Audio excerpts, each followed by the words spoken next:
मागील भागात आपण वसई किल्ल्यातील विविध वास्तू बघितल्या, तसेच राऊत सरांनी आपल्याला त्याची माहितीसुद्धा अतिशय उत्तम प्रकारे दिली. आता आपण पुढे किल्ल्यातील इतर वास्तूंचे दर्शन घेणार आहोत आणि त्याची माहितीसुद्धा आपल्याला ह्या व्हिडिओमध्ये मिळणार आहे.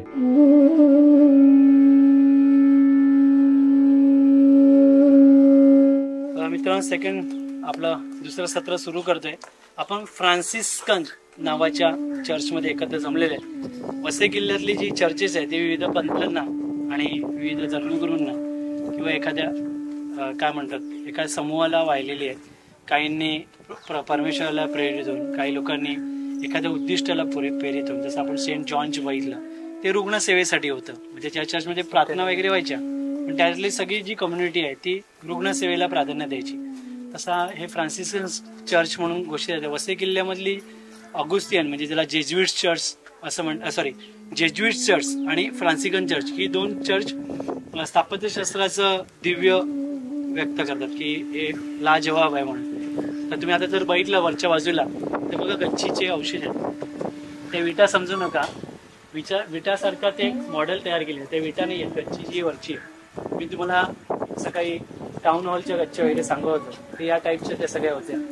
हे आलेला माणूस या चर्चमध्ये प्रवेश करण्याच्या अगोदर त्या माणसाला वरच्या गच्चीवरती प्रवचन, गाणं वगैरे, पेटी वेदे वादन असं व्यवस्था वगैरे केली होती. या वरच्या गच्चीवरती जमा झालेला जो पाणी आहे, तर आता सगळे खड्डे आता सारखेच दिसत आहेत, पण हे जे खड्डे आहेत हे पाण्याचे आहेत. कळलं का? हे मधले तुळ्यांचे आहेत, त्याच्या वरच्या बाजूला जे आहे ते पाण्याचे आहेत. तर ते पाणी बाहेर पडण्यासाठी, गच्चीवरचं पाणी बाहेर पडण्यासाठी किंवा साफसफाई करण्यासाठी त्यांनी बाहेर दगडी दोण्या काढलेल्या आहेत. आणि त्या इतक्या सुंदर आहेत ते पॉट्स की त्या पॉटला त्यांनी दगडाच्या रश्श्या कोरलेल्या आहेत. तर मराठ्यांचा जो शेवटचा तह झाला वसई मोहिमेचा, मराठी सत्तेचा नाही, वसई मोहिमेचा, तर तो ऐतिहासिक तह या चर्चमधल्या ऐतिहासिक सभा मंडपात झाला. हे चर्च जे आहे ते लोक सांगतात तिथे थडगी आहेत वगैरे, किंवा इथे पुरले गेले आहेत मेलेल्या लोकांचं, किंवा लोक याला ग्रेव्हयार्ड असं म्हणतात, जे पूर्णपणे चुकीचं आहे. याचं कारण आहे इथे कोणीही मेले नाही. जे मरण पावलेली लोक आहेत त्यांच्या हॉनरेबल, त्यांना इन द मेमरी ऑफ, त्यांच्या आठवणीमुळे साठी यास फक्त स्मारक शिळा आहेत. आता स्मारक शिळा का ठेवल्या, तर त्यांच्या पूर्वजांनी, त्यांच्या वंशजांनी, त्यांच्या नातेवाईकांनी त्यांच्या स्मरणार्थ या चर्चसाठी डोनेशन्स दिले. लक्षात आलं? आता मधले काही गायब आहेत, ते काळाच्या ओघात लोकांनी लंपास केले, गुप्तधनाडीत लोकांनी खोदकामं केली. सगळे पोर्तुगीज याच्यातलेच आहेत. आपण सर्वांची काही डिटेलिंग्स घेऊ शकत नाही. यातले जे 3-4 महत्त्वाचे आहेत ते मी तुम्हाला दाखवतो. ही जी तुम्ही हा जो स्टोन बघितला, मी सकाळी सांगितलं बघा, हा वसई खाडीतला फार महत्त्वाचा स्टोन मानला जातो. आताच्या निसर्गाचा किंवा प्रदूषणाचा याच्यावरती फार वेगाने परिणाम होतो आहे. त्यामुळे बघा ते असे फार एकदम वालुकाष्मासारखा दगड आहे ना, तो सँडस्टोन आहे, घासून दिलेला आहे बघा पूर्णपणे. ते इकडच्या हवेचा आणि आर्द्रतेचा, दमट हवामानाचा त्याच्यावरती इफेक्ट व्हायला लागला असतात आणि चित्र काढलेली असते. तशा प्रकारची चित्र आणि पेंटिंग्स याच्या कळशावरती होती. रिनोव्हेशन प्रोसेसमध्ये यांनी फार चुना लावून टाकला आणि ती खूप जास्त सुंदर होती. ती अजून काही ठिकाणी चुना लावायची बाकी आहे. मार्च 1683ला मोठी मोहीम केली पोर्तुगीजांच्या विरोधात. मोरोपंतांनी उत्तर कोकण अख्खा भाजून काढला जव्हारपर्यंत. तर त्यांच्या मोहिमेच्या 1 वर्ष अगोदर 1682ला तुम्ही खतराचं चिन्ह बघू शकता, कवटी आहे. आता मुलं इथे संध्याकाळी क्रिकेट खेळतात आणि ती कवटी फोडून टाकली.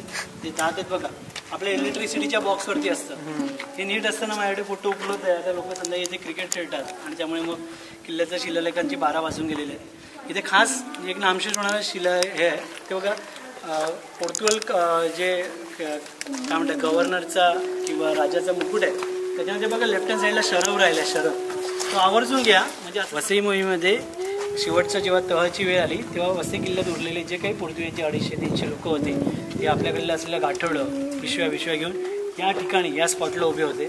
समोर इथे मारियाची मूर्ती होती, ती जी खोबण आहे ती जाई, ती काष्टशिल्पाची होती, लाकडी काष्टशिल्पाची, आणि ती जाई जुईच्या फुलांनी अशी मडवलेली शांतपणे होती. त्या मूर्तीचं पुढे काय झालं याच्यावरती फार मोठी कथा आहे. म्हणजे मराठ्यांनी ती मूर्ती द्यायला एक प्रकारचं ॲग्रीमेंट तयार केलं.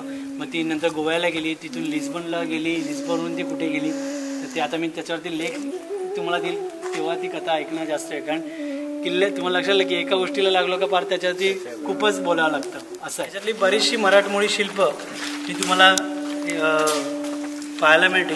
आता आपला नाईलाज आहे या शिलालेखावरती पाय देणं, दुसरा काही उपाय नाही. बरं, तुम्हाला म्हणाल की ऐतिहासिकदृष्ट्या महत्त्वाचे आहेत किंवा काय, त्याला आपला काय आता उपाय नाही आहे. तर गंडबेरुंड वापरला आहे बघा याच्यात, दोन्ही बाजूला तोंड असलेला प्राणी. लोकांनी तो फोडला आहे. गंडबेरुंड आहे, दोन्ही बाजूला आलेल्या एक प्रकारे शत्रूकडे लक्ष देतो.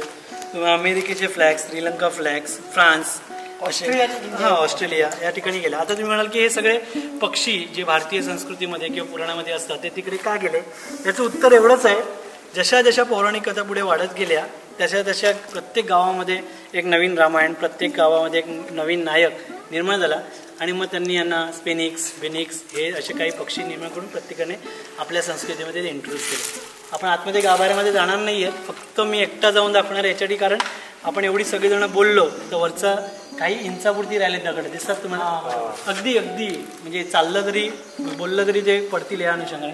600-700 किलोचे दगड आहेत.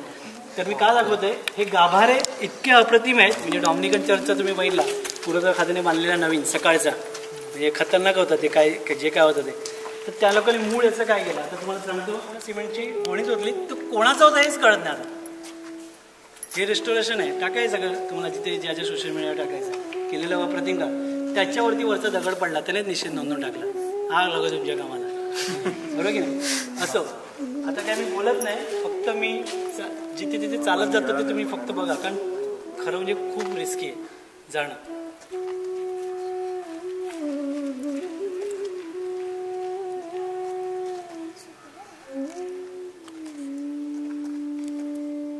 सॉरी बाईच आहे, तिने बघा आंबाडा घातला दिसला का, तिला पंख आहेत बघा मागे एंजल्स, आणि तिला बेसिकली शेपटी आहे बघा, शेपटी गोल करून तिने फिरवली समोर दिसली. लोकांनी फोडून टाकलं ते, त्या बाजूला तुमच्या बाजूने बघते, कळलं ना तुम्हाला. हा तिचा चेहरा आहे, हा आंबाडा आहे, हे बघा पंख आहेत तिचे, आणि तिची गोल शेपटी फिरून इकडून. ओके, इकडचे सगळे शिलालेख लोकांनी गुप्तधनाने लंपास केले. हा बघा, हा बघा ऑलिम्पिक्स मध्ये काय स्पिन्स म्हणतात ना, काय स्पिन्स त्या खेळाला टिक टिक करतात ते पांढरे कपडे, फेन्सिंग बघा तो आहे. आणि खाली शिल्प खूप महत्वाचे आहे, सगळे राज्यकर्त्यांची आहेत. अजून इकडे सैनिकांचं एक आहे, हा बघा कमरेवरती हात ठेवून आणि ठोकायचा माणूस आहे. हा दमनचा कधी दमनचा किल्ला बघितला त्याची एंट्रन्स अशी फोडलेली आहे. हे फ्रान्सिकन चर्च आहे, सभामंडप आहे. मराठ्यांचा जो 12 कलमी तह झाला वसई किल्ला जिंकल्याचा, तो या सभामंडपात झाला. तेवढाच तो शिल्लक राहिलेला डायरेक्टली. त्या ठिकाणी फ्लोअर्स होते, मजले होते. इकडे बघा हे जिने पडलेत मागच्या बाजूला, हे जिने ही राहिले बघा वरच्या फ्लोअरला, म्हणजे थोडक्यात प्रायव्हेट गेस्ट रूम्स वगैरे. त्या हिशोबाने या सगळ्या बाजूला पाहुण्यांचे जेवणावण्यासाठी अशा हे केलेले आहेत, कठडे केलेले आहेत. अगदी अलीकडच्या काळात माझ्याकडे फोटोग्राफ्स आहेत. याला दगडी नळ होते आणि वॉश बेसिन्स होते. ज्यांना ज्यांना आवडलं त्यांनी त्यांच्या हिशोबाने घेऊन गेले की लोकांनी फोडून टाकले. काही ठिकाणी अजून शिल्लक आहेत पुढे गेल्यावरती, ते दाखवतो. हे सगळे केल्यावरती आपल्या प्लेट्स धुवा लागतात. थोडक्यात एक कट्टा असतो, तर तो कट्ट्यावरती मी आत्ता 2 हप्त्यापूर्वी एक लेख लिहिला, आणि लिहिल्यानंतर पुरातत्व विभागाने तो फोडून टाकला. आपल्याकडे अनाडीपणाची सगळी शर्तच असते. ही प्लेट आत्ता मी पुरातत्व विभागाला मेल केली की अशी गोष्ट आम्हाला कधी गड किल्ल्यावरती बघायला मिळत नाही. ते भांडी वगैरे तुमचं घासलं वगैरे त्यातून पाणी झालेलं आहे, आउटलेट आणि पाईप टाकले बघा, हा कट्टा येतो.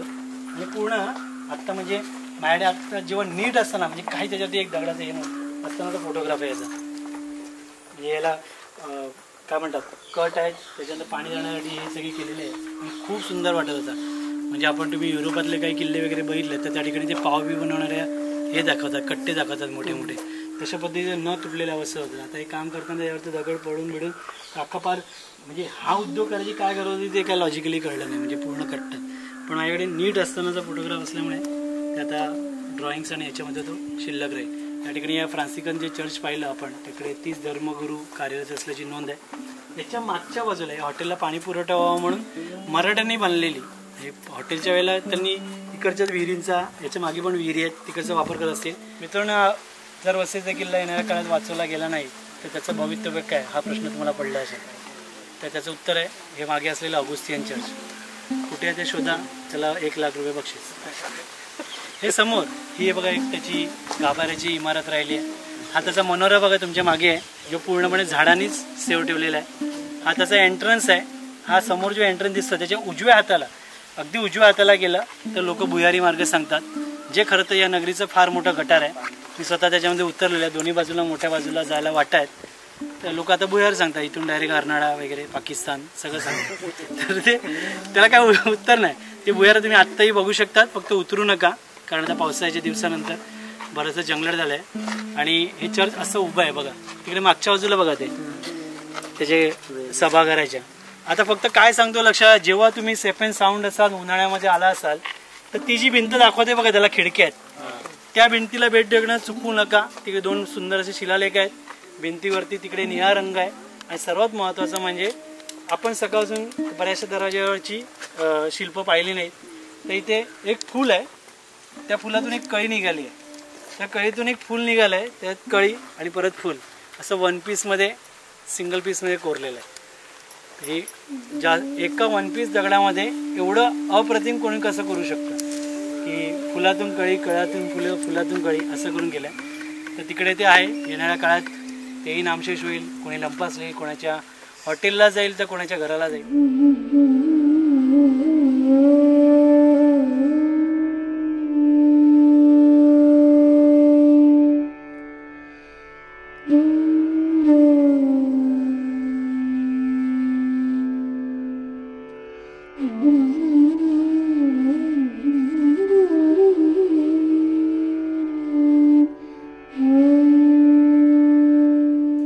वसई किल्ल्याला किंवा या ऐतिहासिक वास्तूंना सिमेंट का लावू नये त्याचं उत्तर हे समोर आहे. 2008-9 साली तब्बल 3 दिवसाचं आम्ही आंदोलन केलं. जेव्हा या लोकांनी या चर्चला सगळ्या बाजूने सिमेंट लावायला घेतलं त्याला आम्ही प्रचंड आक्षेप नोंदवला. तर तुम्ही विचार करा, या समोरच्या या आर्किटेक्चर्सला सिमेंट लावायचं म्हणजे काय दिव्य झालं असतं. म्हणजे फक्त विचार करा. तर जे काय आता तुमच्यासमोर शिल्लक आहे ते आपल्या टीमची कमाल आहे. आणि अर्थात त्यावेळेला मी मग 2 दिवसीय उपोषण केलं होतं. असं म्हणतात की मी मेल्यानंतर लावणार आहे. तर अजून तरी काही चान्स नाही त्यांना. हा हे प्रकार येशू ख्रिस्ताच्या पवित्र नामाचे ख्रिस्त मंदिर म्हणून या चर्चला दिले आहे. तुम्ही गोव्याला सेंट झेवियरचं थडगं पाहिलेलं त्या चर्चची, बॉम्ब जेजूस चर्च. बॉम्ब जेजूस चर्चची ही प्रतिकृती मानली जाते. पूर्ण रेड स्टोनमध्ये सुंदर असं ते चर्च होतं. आता काय केलं तुम्हाला दिसेल की अक्षरशः गोदाम करून टाकलं लोकांनी त्याचं सिमेंट लावून. कोरिजियन पिलर्स आहेत. तुम्ही बघा 1 पीस दगडामध्ये किती अप्रतिम असं नक्षीकाम केलंय. अगदी मी म्हणेल की आपल्याला थर्मोकॉलमध्ये पण एवढं कोरायला मशीन फिनिशिंगला मिळणार नाही. तर अक्षर माणसाने सेम मेजरमेंट्स आणि सगळं छिन्नीने तयार केलेलं आहे. तिथे खास करून काय दाखवायचं असेल, तुम्ही जेवढं मागे जाणार तर या फ्रेम्स केल्या आहेत बघा वरच्या बाजूला या, आणि एकदम टॉपला मध्यभागी IHS लिहिलं आहे बघा. कॅलिग्राफी म्हणजे सूर्य दाखवलाय. इथं टॉप मोस्टला सूर्य आहे, टॉप मोस्टला लेफ्ट हँड साईडला. आणि या बाजूला पुरातत्व विभागाने बनवलेला टमाटर खाणारा चंद्र आहे, बरोबर की नाही, तोंडात गुटखा ठेवलेला चंद्र. ज्यावेळेला आंदोलन झालं त्यावेळेला आम्ही गोष्टींचे निदर्शन आले की तुम्ही सिमेंटच्या नादाखाली वर असले चंद्र सूर्य पण बंद करून टाकले, तेव्हा हे नवीन लावले. तर त्यांनी तो केलाय. म्हणजे का सांगतो, शेवटी गंमतच झाली आहे सगळी. चंद्र कसा असतो तर पुरातत्व विभागाला चंद्र दाखवा रे कोणीतरी.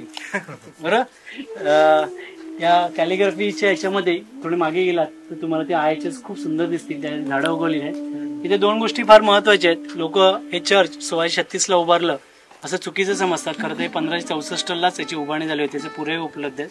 तर 1636 ही तारीख का कोरली, त्या दरवाजावरती हे IHS लिहिलंय बघा. तुम्ही जेवढं त्या जाळीच्या तिकडे मागे जाल तिकडे खाली 1636 लिहिलंय बघा, एवढ्या मोठ्या अक्षरात लिहिलंय. जा मागे, जेवढं मागे जाल तर थोडीशी गवत आहे त्याच्यावरती. काय तर 1636ला वसई किल्ल्याला 100 वर्ष पूर्ण झाली. त्यानिमित्ताने हे कॉलेज उभारण्यात आलं. त्याची याद लक्षात लावी लोकांच्या म्हणून हे प्रवेशद्वार उभारलेले. कळली का? त्याच्यामध्ये पाकळ्या दिसतात का, पाकळ्या, त्या पाकळ्यामध्ये होल्स आहेत. त्या होल्समध्ये आता पण हनीबीज राहतात.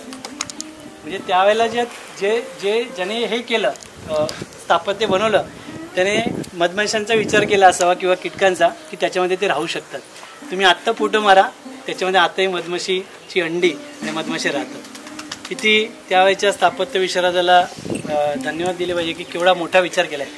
तुम्हाला सर्वांना फादर थॉमस स्टीफन्स हे माहिती असतील. माहिती नसेल सांगतो की भारतामध्ये मराठी ख्रिस्त पुराण जे आहे, आपण जे बायबल म्हणतो मराठीतलं, ते त्यांनी लिहिलं. त्या ख्रिस्त जे त्यांनी लिहिलं त्याची निर्मिती इकडे झालेली आहे. आता भारतामध्ये मोजून त्याच्या 2 ते 3च प्रती शिल्लक आहेत. मी स्वतः गोव्याला जाऊन ती प्रत बघून आलेली त्याची मूळ प्रत. तर वरती 15 खोल्या आहेत आणि मग सध्या त्या सगळ्या कोसळलेल्या अवस्थेत आहेत. आपण आता कॉलेजमध्ये एंट्री केली. थोडक्यात सांगायचं म्हणजे इथून कॉलेजची स्टार्टिंगची चेकपोस्ट तयार तुमचे आत्ताच्या परिभाषेत सांगितलं तर चेकपोस्ट हे कागदपत्र आय कार्ड चेकिंग. ठीक आहे. या ठिकाणी महाराजांचं छोटंसं देवालय होतं असं सांगितलं जातं. माझं वैयक्तिक मत आहे की महाराजांचं देवालय नसून थंड पाण्याच्या आपण ज्या हे असतात ना काय म्हणतात मडकी वगैरे त्या ठेवल्या असतात. त्याचं कारण आहे आजच्या घडीला याची जी रचना आहे ती एका फ्रीझरसाठी सारखी केलेली आहे एका प्रकारे. आता लोकांनी त्याला थोडंसं देवालयाचं किंवा धार्मिक स्वरूप दिलेलं आहे. काही कारंजाचे अवशेष मिळाले होते आणि नंतर शूटिंग हा मुख्य उद्देश असल्यामुळे पुरात विभागाचा त्यांनी या लाद्या लावून टाकल्या. तुम्ही बहुतेक चित्रपटामध्ये अशा पद्धतीचं सगळं कार्टून बघितलं असेल की लोक याचा वापर कसा करतात. या ज्या आर्चेस आहेत त्याचे रिप्लिका वरच्या बाजूला होत्या. वरच्या बाजूला 15 एकूण खोल्या होत्या. युरोपाच्या मोठमोठ्या स्टाईल्समधल्या युरोपात गेल्यासारखे मागे तुम्ही या आतमध्ये झाडी शिरलात तर तुम्हाला बघायला मिळेल. वरती मोठ्या मोठ्या कमानी आहेत. 3 मजली असलेली वास्तू आता मात्र अगदी शेवटचा ग्राउंड फ्लोअरच शिल्लक राहिलेला आहे. या वास्तूचा एक भाग घेऊया. हा मनोहर आहे. गेल्या वर्षभरापासून हे बांबू लावून ठेवलेले आहेत पण काय त्याचं काय पुढे काय झालंच नाही. म्हणजे जास्त 2-3 वर्ष झालेली आहेत. म्हणजे आता ते चढायला गेला तर ते बांबू सगळं खाली यायचं. हा कोपऱ्यामध्ये ते 22 पायऱ्यांचा जिना आहे. खूप अप्रतिम आहे. म्हणजे जास्त सुंदर आहे. तुम्ही आतमध्ये गेलात लक्षात घ्या जिना बनवण्यासाठी मध्ये एक पिलर तयार करावं लागतं आणि मग त्याला पायऱ्या असतात. तर या पायऱ्या आतमध्ये भिंतीत टाकलेल्या आहेत आणि त्याचे जिने तयार झालेले आहेत. लक्षात आलं का? इतकं ते अप्रतिम आहे. तर ते तुम्ही या पायऱ्या आवर्जून बघा. हा मधला जो पॅसेज आहे ते जेवणाच्या खोल्यांसाठी जाणारा आणि स्टोरेज रूम आहेत. तिथे पुढे गेल्यावरती जेवणाचे स्टोरेज रूम लागतात. जेवणाचे कट्टे किचन अजूनही अस्तित्वात आहे. आतमध्ये गेल्यावरती कॉलेजचे रूम्स आहेत. विशेष म्हणजे आता उत्खननामध्ये जवळपास 15 दळणाचे मोठमोठे घाणे किंवा आपण ज्याला हे म्हणतो काय म्हणतात पूर्वीचं जातीही मिळाली. त्या किचनचं वैशिष्ट्य असं आहे की आजही किचनमध्ये तुम्ही पाणी ओतलं तरी ते गटर वाहत्या स्वरूपामध्ये. एवढं वसई किल्ल्यातली नगरव्यवस्था आणि वसई किल्ल्यातली सांडपाण्याची व्यवस्था हा एक प्रदीर्घ संशोधनाचा विषय आहे. त्यांनी व्यवस्थित प्लॅन सिटी बांधलेली आहे. म्हणजे आजही आपण झोपडपट्टी आणि सगळ्या ठिकाणी किती विक्षिप्त पद्धतीने ते सगळं बांधतो. निवासस्थानाची इमारत मागच्या बाजूला आहे आणि विशेष म्हणजे अशी कौलं पण काय त्या कोपऱ्यामध्ये दिसतात बघा स्पष्ट. खूप सुंदर इमारत आहे. म्हणजे मी त्या बाजूच्या तटबंदीने चढून पाहिलं त्या इमारतीवर. हे सगळ्या जुन्या उद्योग आहेत आणि इथे पाण्याकडल्या दरवाजा लागतो. आपण आता गोन्सालो गार्सिया ज्या चर्चमध्ये आहोत त्याचा फ्रंट व्ह्यू सांगितला सिमेंटने बंद करणार होते आणि ज्याला आता आपण गेट करून आलो. त्याच्या बाजूच्या बघा हा मनोरा ज्याला आता बांबू लावून ठेवलेत त्याच्या गच्चीचा भाग. त्याच्या आजूबाजूला जर तुम्ही बघितलं तर वास्तू दिसत नाहीत. ते आता आपण एंट्री करताना होत्या कुठे गेल्या तर बाहेर क्रिकेटचं ग्राउंड केलं त्याच्यामध्ये हे सगळं उद्ध्वस्त करून टाकलं. हे फार महत्त्वाचं आहे. आपण आता या चर्चमध्ये आहोत. तुम्हाला फ्रंट व्ह्यू लगेच लक्षात आला असेल बरोबर. आपल्या मागच्या तटबंदीवरती चढून या ब्रिटिश अधिकाऱ्याने हे पेंटिंग काढलेलं आहे. निकोलस बाल्मर हा चित्रामध्ये जो व्यक्ती दिसतोय ते ब्रिटिश अधिकाऱ्यांचं जे बॅसिन स्पोर्ट्स क्लब होतं आणि हे चित्र वसई किल्ल्यातलं सर्वात सुंदर चित्र. तुम्ही बघा बारकाईने किल्ल्याच्या तटबंदीवरती झाडं नाही आहेत. सर्वात खूप छान असं चित्र आहे. किल्ल्याच्या तटबंदीला पाणी लागतंय बघा. आता इथून लोकांनी 2 किलोमीटर समुद्र मागे नेऊन टाकलं आहे लोकांनी म्हणजे घरं बांधून वगैरे. तर वसई किल्ला साधारण 1860ला कसा होता तर एक उत्तम चित्र आहे. वसई किल्ल्याचं पांजूच्या बेटावरती बसून एक सुंदर असं डायग्राम काढलं. याच्यामध्ये पण महत्त्वाचं आहे वसई किल्ल्यातल्या ज्या ऐतिहासिक वास्तू आहेत त्याचे टॉवर्स बघा. टॉवर शिल्लक आहेत बघा. आपण डॉमिनिकन चर्च पाहिलं सकाळी त्याच्यामध्ये कुत्रे असतानाचे दिसले बघा. कुत्रे दिसतात बघा. आता ते ज्याला तुम्ही टेकू लावलात आणि कुत्रा गायब होता. मागे सेनेट हाऊस होता. स्नानगृह जे तुम्ही आता भयानक अवस्थेत बघितलं. मस्त ती भिंत आता पडली आहे मागची. आणि याचा कोट असताना याच्या पाशी तटबंदी बघा. तटबंदी असताना फोटो आहे. आणि ब्रिटिश काळातला एक सर्वेला त्यांच्यावर माणूस होता तो हे चित्र काढतो. ठाणे सेंट्रल जेलची म्हणजे आपण किल्ला जिंकला तेव्हाची परिस्थिती हे तर लोकांना पटणारच नाही. ठाणे असं आहे म्हणून म्हणजे कातळ समुद्र आणि मामलेदार मिसलकडून फोटो मारले म्हणजे विश्वास बसेल का. म्हणजे सर्वात म्हणजे ओपन स्पेस. पण जे चर्च आहे ते ब्रिटिश काळामध्ये साधारणपणे त्याची अवस्था काय होती, आता जे आपण ज्या चर्चमध्ये त्याची परिस्थिती आपण वजुश्री मंदिराच्या वरून काढलेला आहे, तर जास्त अप्रतिम आहे ना. आपण सकाळी पाहिलेली वजुश्वरीची मंदिरं आणि नागेश्वराचं मंदिर किती जास्त सुंदर आहे, खूप जास्त सुंदर आहे. याच्यातलं सर्वात महत्त्वाचं काय असेल ना, ते याच्यासमोर असलेल्या समाध्या आणि देवीच्या गोंधळाच्या वेळेला या परंपरा होत्या त्या ती खांब लावलेले आहेत ना, लक्षात घ्या. त्याला स्तंभ शाखा आहेत बघा, स्तंभ शाखा त्याच्यात दिवे लावायला. आणि हे जे खांब आहेत ना, ह्याच्या टॉपला पताका लावायच्या आणि रश्या लावायच्या. आणि बायका जुने गाणी किंवा या लढाईच्या गौरवास्पद पोवाडे किंवा काय म्हणतात गाणी म्हणत त्या खांब्याला तो अख्खा फेर धरत त्या रश्या गुंडाळून घ्यायच्या. वजुश्वरीचं आणि याचं मंदिर असं होतं, म्हणजे पाड्याच्या अगोदर जे केलेलं सेव केलेलं आहे सगळं. हे डॉक्युमेंटेशन किती मायने राखतं आपल्याकडे. 1000 वर्षानंतर मग मिळत आहे परफेक्शनेस याच्यात इंतूपर्यंत असेल, पण बाईक कुछ तो आहे ना, काय नाही पेक्षा काहीतरी आहे आपल्याकडे. काय करा इकडचं एकतरी. आता तुम्ही म्हणाल की जाळलं हे केलं, आपल्याकडे रडगाणीच आहेत. म्हणजे पोर्तुगीजांनी तयार केलेले आहेत, अख्ख्या जिल्ह्याचे. तुम्हाला एक गंमत म्हणून सांगतो, मी ज्यावेळेला मला अर्नाळा किल्ल्याचे वगैरे माझे विषय निघाले, म्हणजे वसईच्या इतिहासामध्ये पण नाव घेतलं जातं. मोहम्मद बेगडाने हा किल्ला बांधला. इंटरनेटवरती पण तुम्ही आता घरी गेले वाचाल. तर मोहम्मद बेगडा वगैरे कुठे नाही आहे हो.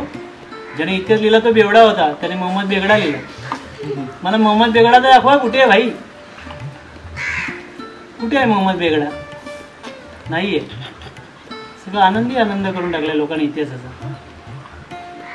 माझं एकच म्हणणं आहे, या इतिहास फेरीचं एकच महत्त्वाचं आहे की तुम्हाला प्रश्न पडले पाहिजेत. व्हॉट्सअप, फेसबुक, युनिव्हर्सिटीपासून तुम्ही लांब राहिले पाहिजे. कोणी वेळेची मर्यादा असल्याकारणामुळे संपूर्ण किल्ला फिरता आला नाही. वसई किल्ल्याच्या सफरीची सांगता सर्वांना सन्मानपत्र देऊन करण्यात आली.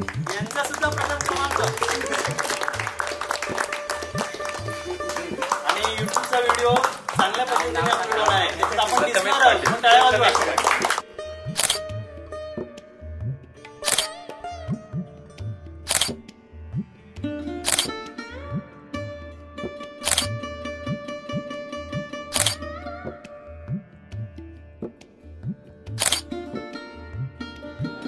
मित्रांनो, आजच्या सफरीत आम्हाला मोलाचं योगदान लाभलं ते म्हणजे श्री दत्त राऊत सर. त्यांचे मनापासून खूप खूप आभार, कारण की आम्हाला खूप साऱ्या नवीन गोष्टी पाहायला मिळाल्या आणि शिकायला मिळालं. आजचा दिवस खूप सुंदर गेला आणि आयुष्यात काहीतरी कमवल्याची भावना मनामध्ये आहे. तुम्हाला ही व्हिडिओ कशी वाटली आजची हे मला नक्की कमेंट करून सांगा. आणि तुम्हाला ही व्हिडिओ आवडली असेल तर लाईक करा आणि आपलं चॅनल सबस्क्राईब केलं नसेल तर लवकरच चॅनल सबस्क्राईब करा.